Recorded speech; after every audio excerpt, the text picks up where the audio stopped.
welcome to the next Greek lecture. Today I will be talking to you about Greek verbal tense and aspect. These are two very critical parts about learning the Greek language and understanding the grammar and understanding how to compact it. Alright, let's get into it. In Greek, the tenses are a significant part of learning the language. Like English, Greek has past, present, and future tense. Greek tense focuses particularly on the kind of action that is happening, unless it is the indicative mood, which focuses on the time of the action.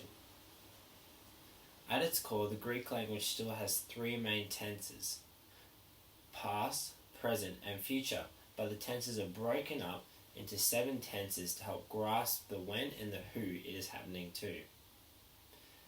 The 7 different tenses are the present, the future, the imperfect, the aorist, perfect, pluperfect, and future perfect.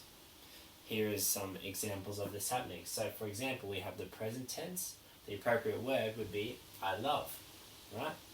We have the future tense, which is I will love. But here it gets a bit tricky. This is when we start to get into the variations of the past tense. So we have the imperfect, which is I was loving. And then here we have another version, which is the aorist.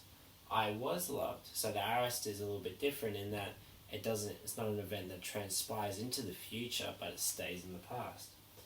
We continue with the perfect, I have been loved. Pluperfect, I had been loved. And the future perfect, I will have loved. Now these are all different versions of the Greek verbal tenses that help the reader understand what is happening and what is going on in the stories. The second part of tenses that is very important is the aspect. As David Allen Black defines it, aspect refers to the action that the speaker chooses to present to the hearer. These perspectives are the imperfective, the perfective, and the aoristic. The imperfective focuses on the process of the action. If the action was habitual or the action is a matter of process, the imperfective would then be the tense that they would use. Think of the imperfective as kind of like a rolling film in a movie. It's something that continues to happen and it occurs over a period of time. The perfective aspect focuses on the state or the condition resulting from a completed action.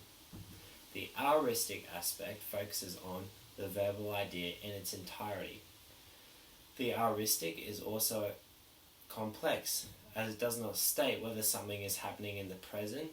It can sometimes remain silent, and it can happen in the past and remain in the past. We just don't know sometimes. Each of these aspects overlap with the different tenses. If the writer was using the aoristic, then all he wanted you to know is that the event was taking place. The duration of the event was not the key point. An example of this is the shortest Bible in which the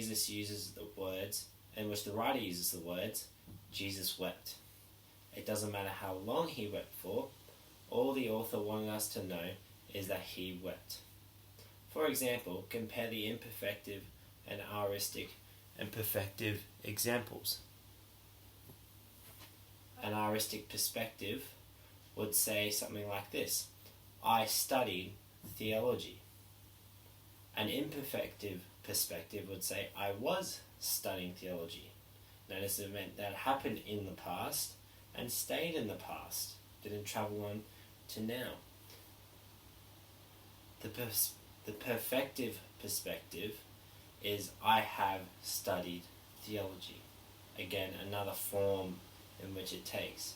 These are all key parts to understanding your Greek and continuing in your future in learning Greek and continuing to understand all that God's Word has to say in its original language.